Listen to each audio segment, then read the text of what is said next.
ভারত প্রশান্ত মহাসাগরীয় অঞ্চলে কৌশলগত এবং বাণিজ্যিক একাধিপত্যের প্রশ্নে চীনের বিরুদ্ধে আজ বার্তা দিল ভারত। আসিয়ান গোষ্ঠীভুক্ত দেশগুলির প্রতিরক্ষা মন্ত্রক পর্যায়ের ভিডিও বৈঠকে নাম না করে বেজিংয়ের দিকে তর্জনী নির্দেশ করেছেন রাজনাথ সিংহ। স্পষ্ট ভাষায় জানিয়েছেন, প্রত্যেকটি দেশেরই নিজ নিজ সার্বভৌমত্ব এবং সীমান্ত রক্ষার অধিকার রয়েছে।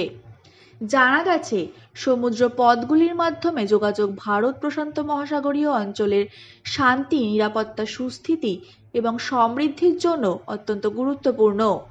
এই প্রসঙ্গে দক্ষিণ চীনা সাগরে হওয়া ঘটনাক্রম গোটা অঞ্চল এবং বহির্বিশ্বের দৃষ্টি আকর্ষণ করেছে। এই আন্তর্জাতিক নদীপথগুলি দিয়ে নৌ চলাচলের স্বাধীনতা, তার ওপর দিয়ে অবাধ উড়ান, মুক্ত বাণিজ্যকে সমর্থন করে ভারত। রাজনাথের কথায়, ভারত প্রশান্ত মহাসাগরীয় অঞ্চলে আসিয়ানের নেতৃত্বাধীন মেকানিজমকেই কেন্দ্র করে আমরা আমাদের প্রয়াসকে একজোট করতে চাই। Good morning, Your Excellency Yusuf, Minister of Defence Brunei, Chair of ADMM Plus, Honorable Defence Ministers of ASEAN Plus nations, officials, dignitaries from various nations, ladies and gentlemen. At the outset, I would like to thank the ADMM Plus Forum for giving me this opportunity to express India's views and outlook on the regional and international security environment. It is important for us to understand each other and respect our individual views while we strive together towards a common goal in the evolving security environment. I would like to begin with the immediate challenge facing us collectively, COVID-19. The virus is mutating fast and testing our response as we find new variants that are more ineffective and potent. India is just emerging from a second wave that pushed our medical response to the limit. But the disruptive effect of the pandemic is still unfolding. The test is therefore to make sure that the world economy moves on the path of recovery and to ensure that the recovery leaves no one behind. I am convinced that this is only possible if entire humanity is vaccinated. Globally available patent-free vaccines, unhindered supply chains, and a greater global medical capacity are some of the lines of effort that India has suggested for a combined effort.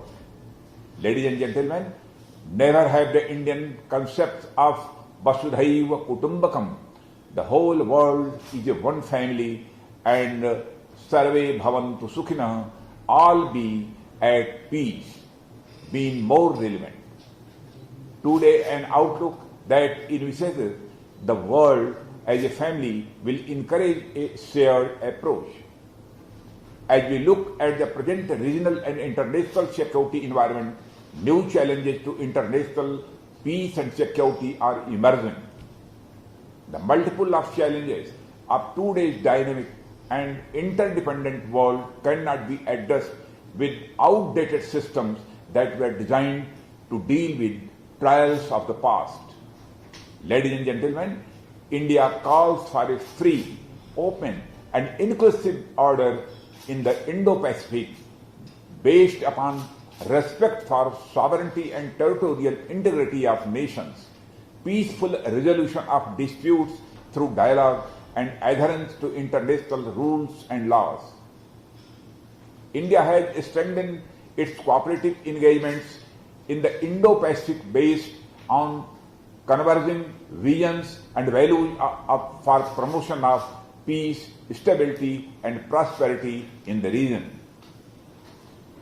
Premised upon the centrality of ASEAN, India supports utilization of ASEAN-led mechanisms as important platform for implementation of our shared vision for the Indo-Pacific. Ladies and gentlemen, India's engagement with the Southeast Asian region, of which ASEAN has been a primary component, is based on its Act East policy announced by Honorable Prime Minister Narendra Modi in November 2014. Key elements of this policy are to promote economic cooperation, cultural ties, and develop strategic relationships with countries in the Indo-Pacific region through continuous engagement at bilateral, regional, and multilateral levels. Maritime security challenges are another area of concern to India. The sea lanes of communication are critical for peace, stability, prosperity, and development of the Indo-Pacific region. In this regard, developments in the South China Sea have attracted attention in the region and beyond. India supports freedom of navigation, overflight, and unimpeded commerce in these international waterways. India hopes that the Code of Conduct negotiations will lead to outcomes that are in keeping with international law, including the UNCLOS, and do not prejudice the legitimate rights and interests of the nations that are not party to these discussions. Brothers and sisters, terrorism and radicalization are the gravest threats to peace and security that the world is facing today. India shares global concerns about terrorism and believes that in an era when networking amongst the terrorists is reaching alarming proportions, only through collective cooperation can the terror organizations and their networks be fully disrupted, the perpetrators identified and held accountable, and strong measures be undertaken against those who encourage, support, and finance terrorism and provide a sanctuary to terrorists. As a member of the Financial Action Task Force, India remains committed to combat financing of terrorism. Cyber threats loom large as demonstrated by incidents of the ransomware and Vanacry attacks and cryptocurrency thefts and are a cause of concern. A multi-stakeholders approach guided by democratic values with a governance structure that is open and inclusive and a secure, open and stable internet with due respect to sovereignty of countries would drive the future of cyberspace. Brothers and sisters, building upon our 2004 tsunami experience, India has undertaken a wide range of HADR operations. India has remained one of the first to respond in times of distress in the immediate as well as extended neighborhood of India. As a founding member of the heads of Asian Coast Guard agencies meeting, India seeks to enhance capacity building through collaboration in the areas of maritime, search and rescue. India shares a deep connect with ASEAN and has continued its active engagement in many areas contributing to regional peace and stability, particularly through ASEAN-led mechanisms such as East Asia Summit, ASEAN Regional Forum and ADMM Plus.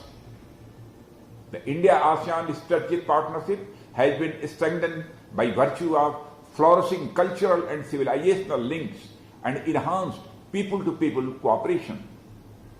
India continues to attach importance to ASEAN's centrality and unity in ensuring peace and stability in the region.